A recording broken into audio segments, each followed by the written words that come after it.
আজ বানাচ্ছি আমার কর্তমশাইয়ের ভীষণ পছন্দের একটি পিঠে। নাম তার পাটিসাপটা।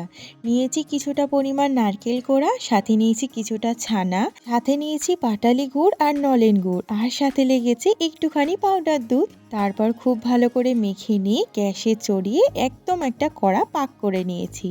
এবার ব্যাটারটা তৈরি করে নিচ্ছি। 2 কাপ চালের গুঁড়ো, 1 কাপ ময়দা, আর এখানে দুধ লেগেছে ওই 4 কাপ মতো। সাথে দিয়েছি স্বাদ মতো নুন আর একটু নলেন গুড়। খুব ভালো করে গুলে নিয়েছি। এবার আসবে এই রান্নায় আসল রাজা, ঘি। সেটা যদি হয় আবার বাড়ির তৈরি, তাহলে তার কোনো কথাই হবে না।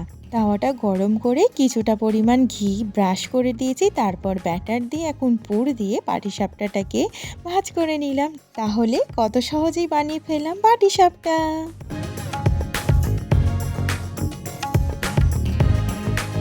ভিডিওটি দেখার জন্যে ধন্যবাদ।